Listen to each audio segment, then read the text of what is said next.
அன்பு நேர்களே, இப்பொழுது ஒரு வித்தியாசமான 3 செய்திகளை நாம் காவி வந்திருக்கின்றோம். என்னவா?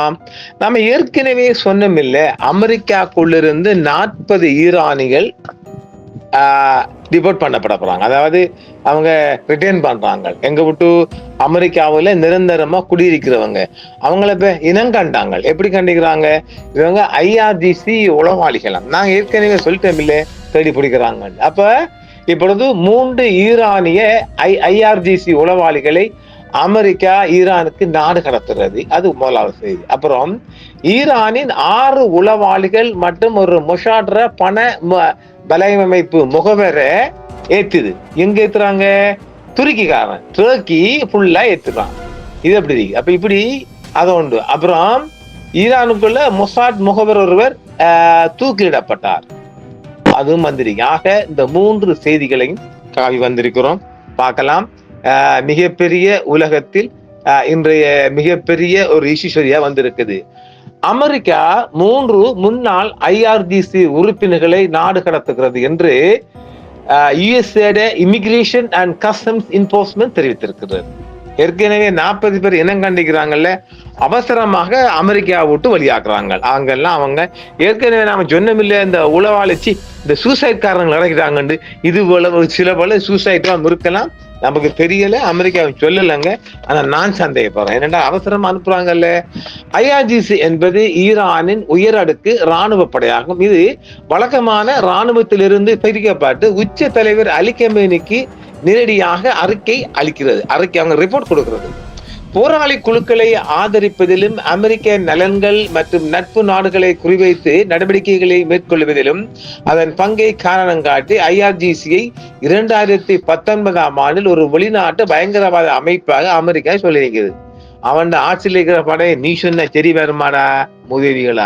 வாஷிங்டனுக்கும் தெஹ்ரானுக்கும் இடையில் கூர்மையாக அதிகரித்து வரும் பதட்டங்களுக்கு மத்தியில் இந்த நாடு கடத்தல்கள் வந்துள்ளன. ஏனெனில் நாடு தழுவிய போராட்டங்களுடன் தொடர்புடைய மரண தண்டனைகள் மற்றும் வன்முறை அடக்குமுறைகளை ஈரான் தொடர்ந்தால் இராணுவ சக்தியை பயன்படுத்த தயாராக இருப்பதாக ட்ரம்ப் நிர்வாகம் தெரிவித்ததை அடுத்து இப்படியான வேட்டைகளை தற்பொழுது ஈரானிகள் மீது அமெரிக்கா பாய்ச்சி இருக்கின்றது.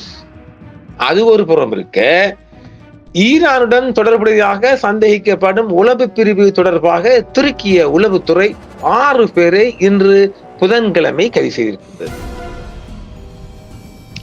தெற்கு துருக்கியில் உள்ள இன்சிலிக் விமான தளத்தை சுற்றி இந்த பிரிவு உளவு பார்த்தது மற்றும் வணிக நடவடிக்கைகளை மறைப்பாக பயன்படுத்தது என்று அந்த செய்தி தெரிவிக்கின்றது. ஹாஜி என்று அழைக்கப்படும் ஈரானிய உளவுத்துறை அதிகாரிகள் நஜாப் ரோஷ்டாமி மற்றும் டாக்டர் என்று குறிப்பிடும் மெஹதி ஏகே தேகான் ஆகியோரால் இந்த நெட்வொர்க் இயக்கப்பட்டதாக துருக்கியின் புலனாய்வு அமைப்பு தெரிவித்திருக்கின்றது. இதுவும் மிகப்பெரிய ஒரு பேசுபொருளாக மாறியிருக்கிறது. சந்தேக நபர்களில் ஒருவரான அங்காராவை தளமாக கொண்ட ஈரானிய நாட்டவர் அஸ்கன் ஜலாலி துருக்கியிலிருந்து வடக்கு சைப்ரஸ் துருக்கிய குடியரசு மற்றும் கிரேக்க சைப்ரியாட் நிர்வாகத்துக்கு ஆயுதமேந்திய ஆளில்லா வான்வெளி வாகனங்களை அவருக்கு சொந்தமான நிறுவனங்களான பிளாக் ரோபாட்டிக்ஸ் மற்றும் அரேட் இண்டஸ்ட்ரீஸ் மூலம் மாற்ற திட்டமிட்டதாக துருக்கிய சிஐடிகள் அவங்களோட உளவு பிரிவு பிடிச்சிருக்கிறாங்க. ஜலாலி மற்றும் மற்றொரு சந்தேக நபரான அலிகன் கோஷ் ஆகியோர் 2025 ஆகஸ்ட் மற்றும் செப்டம்பர் மாதங்களில் ஈரானில் சிறப்பு ட்ரோன் பயிற்சி அமர்வுகளில் கலந்து கொண்டதாகவும் அந்த உளவு பிரிவு பிடித்திருக்கின்றது. இஸ்தான்புல்லை மையமாக கொண்ட சோதனைகளில் பாதுகாப்புத்துறை நிறுவன உரிமையாளர்களான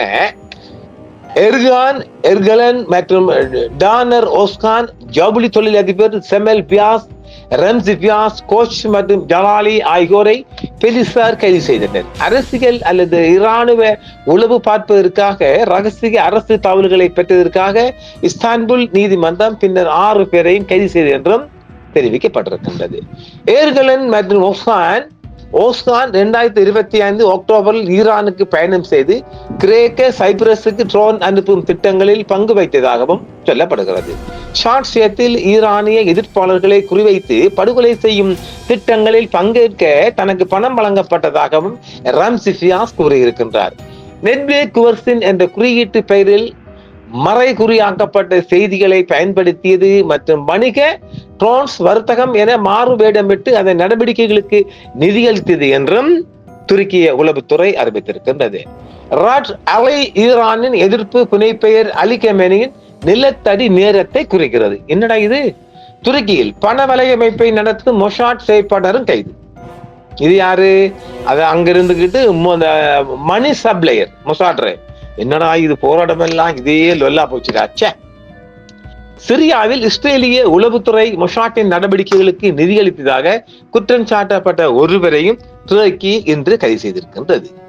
அது துருக்கி செயலா இருக்கட்டுமா? மற்றும் இஸ்ரேலின் மொசாட்டுக்காக உளவு பார்த்ததாக குற்றம் சாட்டப்பட்ட நபருக்கு மரண தண்டனை நிறைவேற்றப்பட்டதாக இன்று ஈரானிய நீதித்துறை தெரிவித்திருக்கின்றது. புதன்கிழமை மாலை செய்தியாக இஸ்ரேலின் உளவுத்துறை தேவையான மொசாத்துக்காக உளவு பார்த்ததாக குற்றம் சாட்டப்பட்ட ஹமித் ரேஷா சபேத், அந்த ரேஷாண்டு வந்தாலே குர்திஸ்தான், அதுல பார்க்கவே தேவையில்லைங்க, குர்திஸ்தான் தான். இதை பாவண்டா போட்டு கழுத்தை ஓட்டுறானு, கையை ஓட்டுறானு, முடியலடா. ஹமித் ரேஷா சபேத் இஸ்மாயிலியூர் என்ற நபருக்கு உச்ச நீதிமன்றத்தால் மரண தண்டனை உறுதி செய்யப்பட்ட பின்னர் அவரை இன்று நடு ரோட்ல வச்சு தூக்கிருக்காங்க. பாவிகள், அட பாவிகளா, அந்த போட்டோ தரலங்க, பார்க்க நமக்கு சைக்கிள்.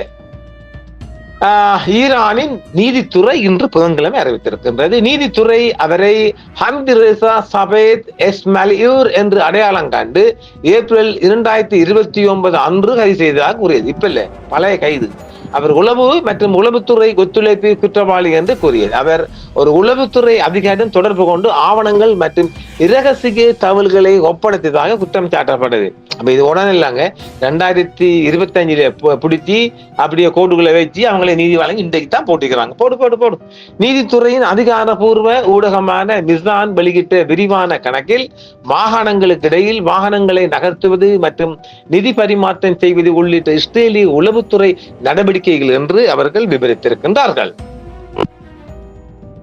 தளவாட மற்றும் ஆதரவு பணிகளை சபேத் இஸ்மாயிலியூர் மேற்கொண்டதாக அதிகாரிகள் தெரிவித்தனர். சில வாகனங்களில் நாசவேலை நடவடிக்கைகளுக்காக வெடிப்பொருட்கள் இருந்ததாகவும் அறிக்கை செல்லுகின்றது.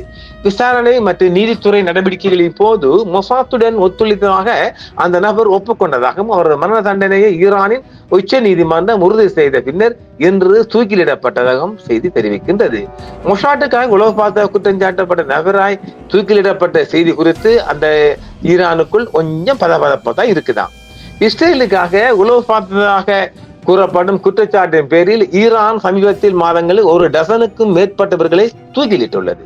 மனித உரிமைகள் குழுக்கள் பெரும்பாலும் தெளிவற்ற சட்ட நடவடிக்கைகளை உள்ளடக்கியதாக கூறுகின்றார்கள்.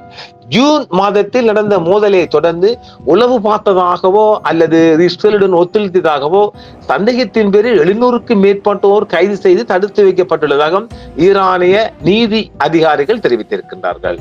டிசம்பர் பிற்பகுதிக்குள் இருந்து ஜனவரி பிற்பகுதி வரை நாடு தழுவிய போராட்டங்களின் போது குறைந்தது 313 கைதிகள் தூக்கிலிட்டதாகவும் அமெரிக்காவை தளமாக கொண்ட மனித உரிமைகள் குழுவான HRANA இந்த மாத தொடக்கத்தில் ஒரு அறிக்கையில் தெரிவித்துள்ளது.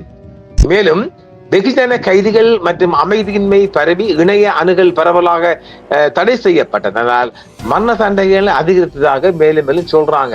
ஈரானுக்குள்ள நடந்தது மிகப்பெரிய வேட்டை, அதுல எந்த சந்தேகமும் கிடையாது.